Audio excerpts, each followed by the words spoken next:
ለመድፈኞቹ አርሰናል ደጋፊዎች መልካም የሚባል ዜና በዚህ ሰዓት ተሰምቷል። ብራዚላዊውን የኒውካስትል ዩናይትድ አማካኝ ብሩኖ ጉማሬሽን ለማስፈረም ከተጫዋቹ ጋር በግል ሙሉ በሙሉ ከስምምነት ላይ መድረሳቸው ተነግሯል። ተጫዋቹም ከሚኬል አርቴታ ጋር ከስምምነት ላይ ደርሷል። ነገር ግን መድፈኞቹ አርሰናሎች በተጫዋቹ የዝውውር ሂሳብ ዙሪያ ከኒውካስትል ዩናይትድ ጋር ከስምምነት ላይ ያለመድረሳቸው የሚታወቅ ነው። ታዲያም እንግዲህ ካቀረቡት የዝውውር ሂሳብ አሻሽለውም 70 ሚሊዮን ፓውንድ መልሶ ለማቅረብ ዝግጅት እያደረጉ እንደሚገኙ ነው ሪፖርቶች እየጠቆሙ የሚገኙት። ኒውካስትል ዩናይትዶች ተጫዋቹን የመሸጥ ፍላጎት እንደሌላቸው የተነገረ የሚገኝ ሲሆን በክለባ ለማቆየትም ፍላጎት አላቸው። ነገር ግን መድፈኞቹ አርሰናሎች ዋጋ አሻሽለው አቅርበው እንግዲህ ይህንን ተጫዋች ወደ ቡድናቸው ለማምጣት ጥረት እያደረጉ ይገኛሉ። ከተጫዋቹ ጋርም በግል ዙሪያ ከስምምነት ላይ መድረሳቸው ተነግሯል። በሚቀጥሉት ጊዜያቶችም እንግዲህ ከኒውካስትል ዩናይትድ ጋር በዋጋ ይደራደራሉ ተብሎ ይጠበቃል።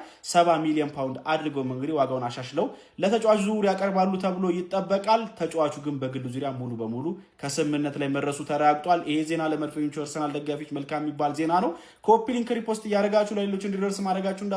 ፈጣንና አዳዲስ የሆኑ እግር ኳሳዊ መረጃዎች ካሉ ደግሞ ማድረሳችሁ ይሆናል። አርሰናልና ብሩኖ ጉማሬሽ ከስምምነት ደርሰዋል። በግል ጥቅም ዙሪያ አርሰናልና ብሩኖ ጉማሬሽ ሙሉ ለሙሉ ከስምምነት እንደደረሱ አሁን በሰበር መረጃ መልኩ ፋብሪዚዮ ሮማኖ አጋርቷል ማለት ነው። አሁን የቀረው የክለቦቹ ስምምነት ነው። አርሰናል ለብሩኖ ጉማሬሽ 70 ሚሊዮን ፓውንድ ለማቅረብ ዝግጅቱ እንደጨረሰና ይህም ደግሞ በኒውካስትል ባለቤቶች ተቀባይነት ሊያገኝ የሚችልበት እድል ዝቅተኛ እንደሆነና ሪጀክት ሊደረግ እንደሚችል አሁን ፋብሪዚዮ ሮማኖ ተናግሯል። ግን ብሩኖ ጉማሬሽና አርሰናል ሙሉ ለሙሉ በግል ጥቅም ዙሪያ ከስምምነት እንደደረሱና ብሩኖ ጉማሬሽም ወደ አርሰናል ማምራት እንደሚፈልግ አሳውቋል ተብሏል። 70 ሚሊዮን ፓውንድ ያቀርባሉ ተብሎ ይጠበቃል። እሱንም ኒውካስትሎች ሪጀክት ለማድረግ ዝግጅታቸውን ጨርሰዋል እየተባለ ነው። ይሄ ልጅ እንደ ቀልድ በመቶ ሊፈርም ነው ማለት ነው። በቃ ለአርሰናል የእድሜውን ጉዳይ ከዚህ በፊት ነግሬያቸዋለሁ። ኤኒዌይስ የግል ጥቅም ከዚህ በኋላ ምንም አይነት ችግር አይሆንም ማለት ነው በአርሰናልና በብሩኖ ጉማሬሽ ዙሪያ ማለት ነው። አሁን አርሰናል የሚያቀርበው ኦፊሻል የሆነ ቢድ ነው የሚጠበቀው። ስለዚህ ምን ያህል ያቀርባል፣ ኒውካስትል ይቀበለዋል አይቀበለውም የሚለውን ነገር በጉጉት ምን ይሆናል። ሀሳብ አስተያየታችሁን ኮሜንት ላይ አስቀምጡልኝ። ኮፒ ሊንክ፣ ሼር፣ ሪፖስት ማድረግ እንዳይረሳ። ይመቻችሁ። ቡም ሻካላካ ሀቢቢ። ክለባችን አርሰናል ከብሩኖ ጉማሬሽ ጋር በግል ጥቅም ዙሪያ ሙሉ ለሙሉ ከስምምነት ላይ ደርሰዋል ይለናል እውቁ ጋዜጠኛ ፋብሪዚዮ ሮማኖ አሁን ማለት ነው። ሲቀጥልም እንግዲህ አርሰናል ኦፊሻሊ 70 ሚሊዮን ፓውንድ ለኒውካስትል ለማቅረብ ተዘጋጅቷል። ኒውካስትል ዩናይትዶች ግን ይሄኛው 70 ሚሊዮን ሪጀክት የሚያደርጉት ይመስላል። ቢሆንም ግን አርሰናሎች ዝውውሩን እንደሚጨርሱት ያምናሉ ብሏል ፋብሪዚዮ። ሲቀጥልም ሚኬል አርቴታ ራሱ ዝውውሩን ይፈልገዋል። እናም ብሩኖ ጉማሬሽም ዝውውሩ እንዲፈጸም ይፈልጋል ብሏል ፋብሪዚዮ ሮማኖ። እንዳለ እንደወረደ ነው እኔ አሁን እየነገርኩ ያለሁት ማለት ነው። ሀቢብ ወጌ በዛበት ዝውውር ደስ የሚለው ቢያንስ አሁን ኦፊሻሊ ልጁ ይፈልገዋል መባሉ አርሰናል ጋር ተስማምቷል መባሉ ሌሎች እንዳይገቡብን ሲቲ እና ቼልሲ እንዳይገቡብን እንኳን ቢረዳ ማለት ነውና እስኪ ሀሳባችሁን ኮሜንት ላይ አስቀምጡልኝ። እኔ ከ75 በላይ ከዛ በላይ በጣም ከባድ ሚሊዮን ፓውንድ ስለሆነ ማለት በዩሮ ደግሞ 82 ሚሊዮን ዩሮ አካባቢ ማለት ነው።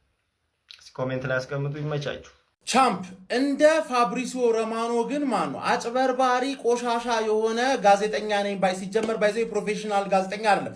ፌመስ ስለሆነና እንደ ጋዜጠኛ አክት ስለሚያደርግ ነው እንጂ አጭቤ ሆኗል። ማን ይውልሽ ፖስት ያደረገው ነገር ብሩኖ ጉማሬሽ እና አርሰናል በፐርሰናል ተርምስ ተስማሙ። አርሰናል 70 ሚሊዮን ቢድ ለማድረግ ዝግጁ ነው። ነገሮች ሊፋጠኑ ነው ምናምን ነገር ልክ ሞርጋን ሮጀርስ ጋር አርሰናል እያፋጠነው ነው ምናምን ብለሽን በማግስቱ ሂርቢጎ ወደ ቼልሲ እንደተባለው ማለት አንድ ድብቅ የፕሪሚየር ሊግ ቡድን አለ እዚህ ውስጥ የገባ ምናምን ብለሽን ነበር። ለምንድን ነው ጌም የምትጫወትበት? ይሄ ሰውዬ ለክሊክ ጌም አንደኛ ፐርሰናል ተርም ከብሩኖ ጋር እንደተስማማን ከታወቀ እኮ ሳምንት አታፏል። 70 ሚሊዮን ቢድ ልናደርግ እንደሆነ ደግሞ እኔ ከአንድ ሰዓት በፊት የሰራሁት ቪዲዮን ገብተህ ይኸው ተናግሬያለሁ። ምንም አዲስ ነገር እኮ ፖስት አላረክም። ልክ እንደ ሞርጋን ሮጀርስ ማለት ገባህ አይደለ? መድፈኛው ቼልሲ ይሄንን ሃይጃክ ማድረግ ማይችልበት ምክንያት ልንገርህ። ተረዳኝ አይደል? በእርግጥ እኛ እየሄድንበት ያለው አካሄድ በጣም ሪስኪ ነው። ምክንያቱም ኒውካስትል የሚጠይቀውን ገንዘብ ከከፈልክ ልጁን ማስማማት ብቻ ነው ይመጣል ማለት ነው። ገባህ? ከኛ ጋር የተስማማ አግሪመንት ቢኖርም ኒውካስትልን እኛ አላስማማንም። ቼልሲ ካስማማ ልክ እንደ ሞርጋን ሮጀርስ ልጁ በቀላሉ ይሄድላቸዋል ማለት ነው። ግን እንዳይሄድላቸው ምን ይዛቸዋል መሰለህ? ቼልሲ ቤት ኤቭሪቲንግ ኢዝ ፎር ሴል ሚስት ይሸጣል፣ ኩላሊት ይሸጣል፣ አሰልጣኝ ይሸጣል። ስለዚህ የ29 ዓመት ተጫዋችን ማምጣት አያዋጣም። አንደኛ፣ ሁለተኛ ነገር ደግሞ 220 ነው እዛ የሚከፈለው። ገባ አይደለ? እኛ ዋንጫ ለማብላት ስለሆነ የምናመጣው በሳምንት 300 ሺህ ብንከፍለው ምናምን ያዋጣናል። ለኛማ 250 ብንከፍለው ራሱ ያዋጣናል። ቸልሲ ቤት ግን ከ200 በላይ ህገወጥ ነው፣ አይከፈልም። ገባ አይደለ? ፓልመር ራሱ ለሽያጭ ዝግጁ ነው፣ 130 ነው የሚከፈለው። አንተ 300 ከፍላለሁ ብለህ ለቸልሲ 150 ሚሊዮን ከገጫው ይሸጥልሃል። ማኑ ሁሉም የተዘጋጀው ለመሸጥ ነው፣ አሰልጣኝ ጨምሮ ማለት። ስለዚህ እዚህ ላይ አይገቡበትም ብዬ ገምታለሁ። ሞርጋን ሮጀርስ ፈላ ስለሆነ ከነበረበት አስቶን ቪላ 50 ሺህ ላይ ከነበረ አንተ 100 አረግልሃለሁ ወይ 150 አረግልሃለሁ ብለህ ማምጣት አያቅትም። ለአስቶን ቪላ ዝም ቢያስብል ገንዘብ 117 ትከፍለዋለህ። አድክም። ኒውካስትል ተጫዋቾች እና ነገር ሊሰጡ ይችላል። ገባ ላቪያን እና 30 ሚሊዮን ልስጥ ምናምን ያስቸግራል ነው ማለት። ኒውካስትልን የመያዝ እድላቸው ከፍተኛ ነው። ገባረ ኒውካስትል ልጁን የመያዝ እድላቸው ግን ዝቅተኛ ነው፣ ምክንያቱም ለመክፈል ፈቃደኛ ስላልሆኑ ማለት። ስለዛ ቤርታ አስጨንቀሽንም ቢሆን ይሄንን ነገር ታሳኪዋለሽ። ዛሬ ማታ የሆነ ነገር ጠብቅ። አርሰናልና ብሩኖ ጉማሬስ እኮ የተስማሙት ያኔ ብሩኖ ጉማሬስ ለቀቁኝ ወደ አርሰናል መግባት ፈልጋለሁ፣ ሻምፒዮኖቹ መቀላቀል ፈልጋለሁ ያለ ሰዓት ነው የዛኔ ነው የተስማሙት። እና አሁን እኮ በጣም የሚገርም ነው አሁን ላይ ማውራታቸው ማለት ነው። የምሬ ነው የምላችሁ። ስፔሻሊ እንደዚህ የዜና ምንጮች የሚባሉ ሶርሶች የሚባሉት ሰዎች ወይ ግለሰቦች ምን መሰላችሁ የሚያደርጉት በጣም አሁን የኛ የአርሰናል የደጋፊዎችን ስሜት ስለሚያውቁ በጣም ስፔሻሊ በዚህ ትራንስፈር ላይ በጣም ስስ ብልታችንን ስላወቁ በቃ እየቀለዱብን ነው። በቃ አንዱን ዜና 46 ጊዜ ነው የሚያወሩት፣ አንዱን ዜና እየደጋገሙ ነው የሚያወሩት። አርሰናል ዛሬ ለብሩኖ ጉማሬስ 70 ሊያቀርብ በቃ ተሰብስበው አወሩ። አርሰናል ዛሬ 70 ሊያቀርብ እየሄደ ነው፣ አርሰናል 70 ሊያቀርብ ነው ምናምን በቃ እንደዚህ አይነት ዜና እኮ የሚያወሩት። የተጨበጠ ነገር እኮ የለም። አሁን የምሬን ብላችሁ ከላስት ዊክ እስከ ዛሬ ድረስ እስካሁን ሰዓት ድረስ ተመሳሳይ ዜና እየሰማን ያለው ነውና ለማንኛውም የተጨበጠ ነገር አሁን በቅርቡ እንሰማለን ብዬ አስባለሁ። የምሬን ነው ብላችሁ እንሰማለን ብዬ አስባለሁ አርሲዎች።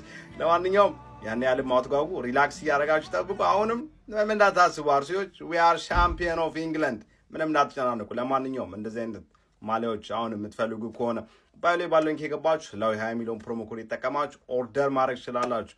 ያላችሁበት ቦታ ዴሊቨሪ ይደረግላችኋል። አግኝታችሁ ነው ይመጃችሁ። እውነት ነው። ለብሩኖ ጉማሬሽ አርሰናል 70 ሚሊዮን ዩሮ አቅርቧል።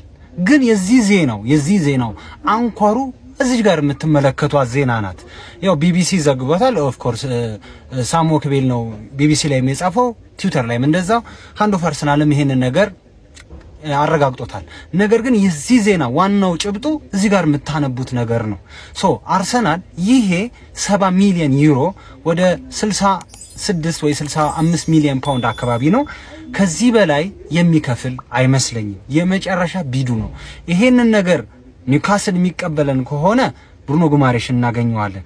ካልሆነ ግን የብሩኖ ጉማሬሽን ነገር እርሱት። ከዚህ በላይ አርሰናል አንድ ብር የሚጨምር አይመስለኝም። የዚህ ዜና ነብሱ ይሄ ነው፣ አሁን ያነበባችሁት ማለት ነው። ይመቻችሁ። ሀሳባችሁን ኮሜንት ላይ ሰላሙ። አርሰናል ደጋፊ ይሄንን ፕሪሚየር ሊግ ባክ ቱ ባክ ልናሳካው እንችላለን ነው ማለት። እናንተ አርሰናል ደጋፊዎች እንዴት ናችሁልኝ? እንዴት ነው እየተነፋፈቀን ያለ ነው? ክለባችን ራሱ በጣም ነው የናፈቀን። ትራንስፈር ላይ ተመልሰናል በአግባቡ። ክሪስቶስ ዞሊስ ገቢ ሆኗል። አሁን ደግሞ ለብሩኖ ጉማሬሽ አርሰናል ኦፊሻሊ 70 ሚሊዮን ፓውንድ አቅርቧል ብሎናል ሳም ዎክቤል።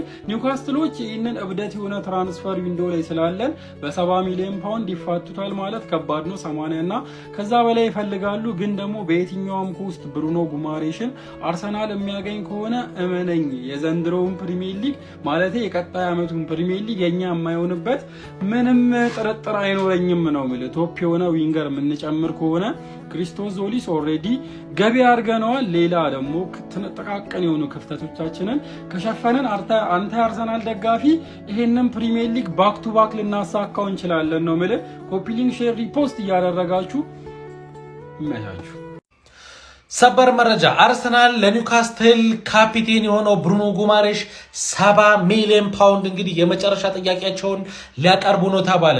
የብራዚሉ ተጫዋች እንግዲህ አርሰናሎች እንደ ዋና የመሃል ሜዳ ተጫዋቻቸው አድርገው ይመለከቱታል የተባለው፣ ነገር ግን ከዚህ በላይ ለማውጣት ፍቃደኛ አይደሉም፣ ወይም ደግሞ የተጋነነ ዋጋ ነው ከዚህ በላይ ብለው ያሰባሉም ነው የተባለው። ይህን ዘገበልን ደግሞ ሳም ዎክቤል ነው። በዚህ ጉዳይ ላይ ምን ታስባላችሁ? አርሰናል የተጋነነ ነው ብሎ ያሰበው ዋጋ እናንተ የተጋነነ ነው ብላችሁ ታስባላችሁ ወይስ ለብሩኖ ጉማሬሽ ከ70 ሚሊዮን ፓውንድ በላይ ይገባዋል ብላችሁ ታስባላችሁ? እስኪ ኮመንት ላይ ሀሳብ አስተያየታችሁን አሳውቁኝ። ይመቻችሁ። አሁን ላይ የተሰሙ ባሉ መረጃዎች እንግዲህ አርሰናል ለኒውካስትሎች 70 ሚሊዮን ፓውንዶችን አቅርበዋል የሚባል ነገር አለ። ናው አርሰናል እየዘገቡት ይገኛሉ። አይ ቲንክ እነዚህ ሁለቱ ክለቦች የተነቃቁ ይመስለኛል። ምክንያቱም ኒውካስትሎች አንድ አማራጭ ብቻ ነው ያላቸው። የዘንድሮዋን መስኮት በአግባቡ ማይጠቀሙ ከሆነ በብሩኖ ጉማሬስ ማለት ነው ይህንን ልጅ ኦልሞስት በግማሽ ነው እያጡ የሚሄዱ። ለምሳሌ አሁን በ80 ለመሸጥ ካሰቡ በእርግጠኝነት እችን ክረምት እነሱ የሚያቆዩት ከሆነ ከ40 ባነሰ ዋጋ ነው ሊሸጡት የሚችሉት። እንደውም አርሰናል አሁን ላይ በጣም አስፈላጊ ስለሆነና ስለፈለገው 70 ሚሊዮን ፓውንድ ማለት በጣም የተጋነነ ነው ለእኔ። አሁን እዚህ ጋር ስለ ብቃት ምናምን አይደለም። ከዚህ በፊት የሰራሁላችሁ ቪዲዮ አለ። በጣም ብዙ ነገሮች አሉ። የኮንትራቱ ሁኔታ አለ፣ እድሜው አለ። እሱን ካየን 70 ሚሊዮን ፓውንድ በጣም ተጋኗል። ለ29 ኦልሞስት ለደረሰ ተጫዋች ማለት ነው። እናንተም ትላላችሁ? ሀሳብ አስተያየታችሁን እንደተለመደው ኮመንት ሴክሽን ላይ። ብሩኖ ጉማሬሽን በተመለከተ ከመሸ ታማኝ ምንጫችን ሃንዶፍ አርሰናል እና ሳሚ ሚክብል አዲስ መረጃ ይዘው ወጥተዋል። እኔ እሱን እስክነግራችሁ በደንብ ኮፒ ሊንክ ይደረግ ማለት ነው። እንግዲህ በአሁኑ ሰዓት በወጣው መረጃ መሰረት ክለባችን አርሰናል ብሩኖ ጉማሬሽን ለማስፈረም 70 ሚሊዮን ፓውንድ በዚህ ሰዓት እንዳቀረቡ ሳሚ ሚክብል ገልጾልናል ማለት ነው። ለሰፊው አርሰናል ደጋፊ እንዲደርስ በደንብ ኮፒ ሊንክ ሪፖስት ማድረግ እንዳይረሳ። በመጨረሻም አሰልቺ የነበረው የብሩኖ ጊማሬዥና የአርሰናል ጉዳይ የመጨረሻ ምዕራፍ ላይ ደርሷል። ብሩኖ ጊማሬዥና አርሰናል የተመለከተ አዲስ ዜና አሁን ላይ ተሰምቷል። ዜናው ምንድነው? የምንመለከት ይሆናል። ቼልሲ ቤትም አዲስ ዜና ተሰምቷል። የቼልሲንም የዝውውር ጉዳይ እንመለከታለን።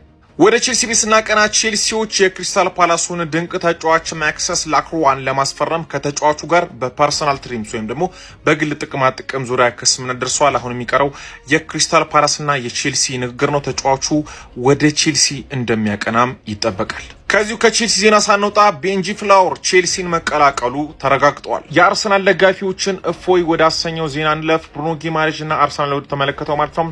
አርሰናሎች ከብሩኖ ጊማሬዥ ጋር በፐርሰናል ትሪምስ ወይም ደግሞ በግል ጥቅማ ጥቅም ዙሪያ ከስምምነት ደርሰዋል። ይህ ብቻ አይደለም፣ ከዚህ ቀደም ካቀረቡት ገንዘብ ማለት ነው የተሻሻለ የዝውውር ሂሳብም ለኒውካስትል ዩናይትዶች አቅርቧል ተብሏል። 70 ሚሊዮን ፓውንድ ለ13 ኒውካስትል ዩናይትዶች ለብሩኖ ጊማሬዥ ዝውውር የስራሶቹ ኒውካስትል ዩናይትዶች ጠረጴዛ ላይ ያስቀምጧል ተብሏል። ነገር ግን ስራሶቹ ኒውካስትል ዩናይትዶች ይህንን ገንዘብ ሪጀክት ወይም ውድቅ እንደሚያደርጉት ይጠበቃል። ይሁን እንጂ አርሰናሎች በዚህ ገንዘብ ወይም ትንሽ ገንዘብ ጨምረው ማለት ነው ብሩኖ ጊማሬዥን እንደሚያስፈርሙ በራሳቸው ተማምኗል የሚሉ መረጃዎችም እየወጡ ይገኛሉ። ግን አሁን የሚያቀርቡት ገንዘብ ኒውካስትሎች ከአርሰናል ጋር ለመደራደር ጥሩ ገንዘብ ይሆናል ብለው ያስቡታል። ምንም እንኳን ገንዘቡን ሪጀክት እንደሚያደርጉትም ቢጠበቅም ማለት ነው። ስለዚህ ከብሩኖ ጊማሬዥ ጋር የወጣው አዲስ ዜና ይሄን ይመስላል። ከዚህ በኋላ ብሩኖ ጊማሬዥ ወይ ይቀራል ወይ ደግሞ ወደ አርሰናል ይመጣል የሚለውን ዜና ነው የምንሰማው። ከዚህ በኋላ አሰልቺ ነገሮችን የምንሰማ አይሆንም ማለት ነው። እንደዚህ አይነት ታማኝነት ያላቸውና ፈጣን የዝውውር ዜናዎች እንዲደርሳችሁ ፎሎ ማድረጋችሁን አትርሱ።